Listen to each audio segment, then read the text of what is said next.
ఇప్పటి వరకు ఒక లెక్క ఇక నుంచి మరో లెక్క అన్నట్టు సాగుతోంది ఫోన్ ట్యాపింగ్ కేసు ఎంక్వైరీ. కొత్తగా తెరపైకొచ్చిన పెన్ డ్రైవ్ సిట్ విచారణలో కీలకం కాబోతోంది. అన్ని ఆధారాలు ధ్వంసం చేసిన పెన్ డ్రైవ్ సేఫ్ గా ఉండడంతో సంచలన విషయాలు బయటకొస్తున్నాయి.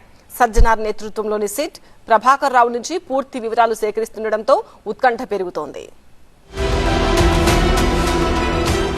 ఫోన్ ట్యాపింగ్ కేసు విచారణలో సిట్ దూకుడు పెంచింది. కేసులో కీలక నిందితుడైన ఎస్ఐబి మాజీ చీఫ్ ప్రభాకర్ రావు ఇచ్చిన వాంగ్మూలమే ఎంక్వైరీలో కీలకం కాబోతోంది. అప్పటి ప్రభుత్వ పెద్దల ఆదేశాల మేరకే ట్యాపింగ్ జరిగినట్లు సిట్ కస్టడీలో మాజీ ఐజీ చెప్పినట్టు సమాచారం. దీంతో ఇప్పటి వరకు ఓ లెక్క ఇక నుంచి ఇంకో లెక్క అన్నట్టుగా ఉండబోతోంది SIT enquiry. Hyderabad CP Sajjanar నేతృత్వంలో 9 మంది పోలీసు ఉన్నతాధికారులతో ఏర్పాటు చేసిన ప్రత్యేక దర్యాప్తు బృందం విచారణను వేగవంతం చేసింది.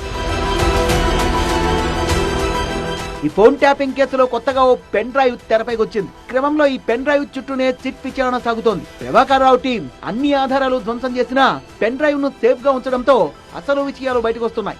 కేసును ప్రూవ్ చేయడానికి పెన్ డ్రైవే సాలిడ్ ఎవిడెన్స్ అని సిట్ చెప్తోంది. ప్రభాకర్ రావు ఎస్ఐబి చీఫ్ గా పనిచేసిన సమయంలో ట్యాపింగ్ వివరాలు పెన్ డ్రైవ్ లో స్టోర్ చేశారని, అందులో వందల కొద్ది ఫోన్ నెంబర్లు ఉన్నట్లు సమాచారం. రాజకీయ నేతలు, జర్నలిస్టులు, హైకోర్టు జడ్జిల ప్రొఫైల్ స్టోర్ చేసినట్టుగా తెలుస్తోంది.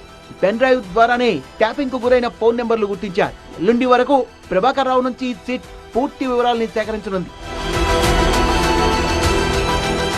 ఎస్ఐబి మాజీ చీఫ్ ప్రభాకర్ రావు ఇచ్చిన స్టేట్మెంట్, ఎఫ్ఎస్ఎల్ డేటా ఆధారంగా కొత్తగా ఏర్పాటైన సిట్ బృందం తొలిసారి అగ్రనేతలకు నోటీసులు ఇచ్చే అవకాశం ఉందని ప్రచారం జరుగుతోంది. ఫోన్ ట్యాపింగ్ ఎవరి కోసం చేశారు, ఎవరి ఆదేశాల మేరకు చేశారు అన్న దానిపై సిట్ ప్రధానంగా ఫోకస్ పెట్టింది.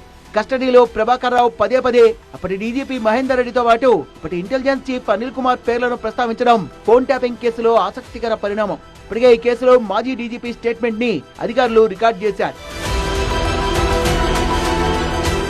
ఏ విధంగా ఫోన్ ట్యాపింగ్ రివ్యూ కమిటీ మాజీ సీఎస్లు సోమేష్ కుమార్, శాంతికుమారి, అప్పటి ఉన్నతాధికారులు తిరుపతి, శేషాద్రిని కూడా సిట్ విచారించింది. తమ దగ్గరికి ప్రభాకర్ రావు కొన్ని వేల నెంబర్లు తీసుకొచ్చారని, సంఘ విద్రోహులు, మావోయిస్టులు, టెర్రరిస్టులపై ఫోకస్ పెట్టేందుకే అని భావించి ఎస్ఐబిపై ఉన్న నమ్మకంతో తాము వెరిఫై చేయలేకపోయామని వారు సమాధానమిచ్చారు. అధికారులు ఇచ్చిన సమాచారం, పెన్ డ్రైవ్ లో ఉన్న డేటా ఆధారంగా ఫోన్ ట్యాపింగ్ కేసులో ముందు ఎలాంటి పరిణామాలు చోటు చేసుకుంటాయో చూడాలి.